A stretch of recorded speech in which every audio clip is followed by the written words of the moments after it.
भगवान के पास पहुंचकर गुणवादन करा। गुणवादन करने के बाद में भगवान ने क्या हुआ, भगवान परिस्थिति गड़बड़ा गई है। समय योग्य देखो, न सूर्य उदय हो रहा है, न चंद्र अस्त हो पा रहा है। क्या करें भगवान? विष्णु ने कहा चलिए। गए उस संत के पास, विनम्रता कहने लगा, संत महाराज समझ आया, आश्वासन प्राप्त कराए, वचन दिए। संत ने कहा प्रभु अब मुख से निकली वाणी और शरीर से निकला प्राण ये कभी दोबारा वापस नहीं आते। अब मेरा श्राप तो है, लेकिन मेरा श्राप का एक उपाय है, एक उपाय बतलाता हूं।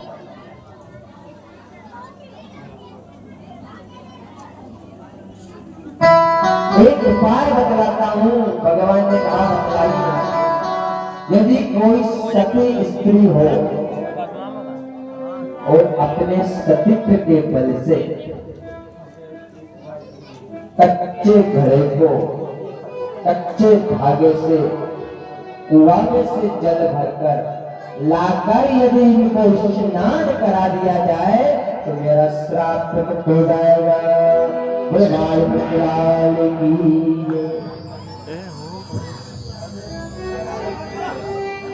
अब क्या करें? अभी श्राप प्रमुख हो जाएगा। तो ये बात सब प्रथम जनक राज्य में राजा जनक को मालूम हुआ।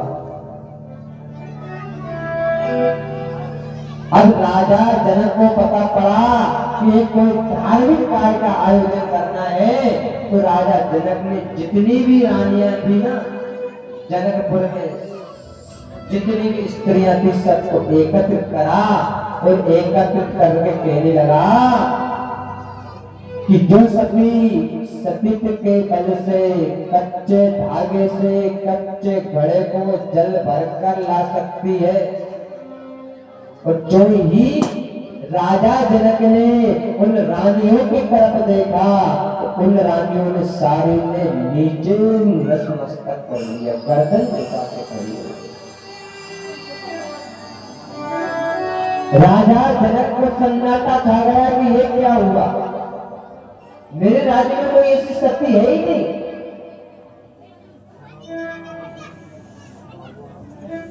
अब कहते हैं ना कि अब धीरे धीरे बात इस गांव से दूसरे गांव में, दूसरे गांव से तीसरे गांव में, तीसरे गांव में, चौथे गांव में पहुंची जाती है बात धीरे धीरे।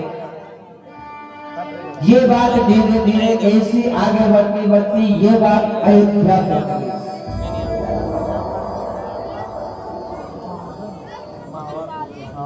अयोध्या में राजा दशरथ को मालूम हुआ। राजा दशरथ जी कौशल्या जी के पास आए और कौशल्या जी से कहने लगे, हे प्रिय आपको एक भारी कार्य करके आना है। क्या स्वामी? आज अपने सतीत्व के बल से कच्चे धागे कच्चे घड़े से एक किसी संत का प्राण बचाना है। जय हो आज्ञा स्वामी। आज्ञा ली और 16 श्रृंगार करने चली।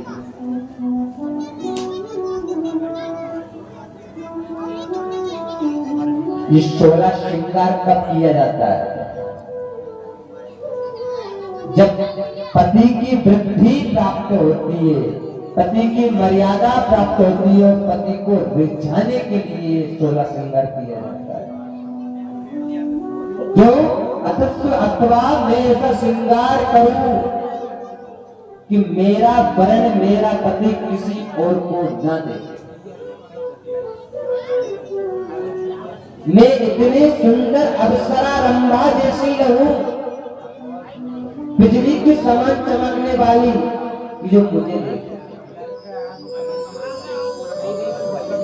श्रृंगार करने जा रही थी। श्रृंगार करके कौशल्या बाहर निकली तो राजा महाराजाओं के यहाँ पहले दास और दासियां काम करते थे।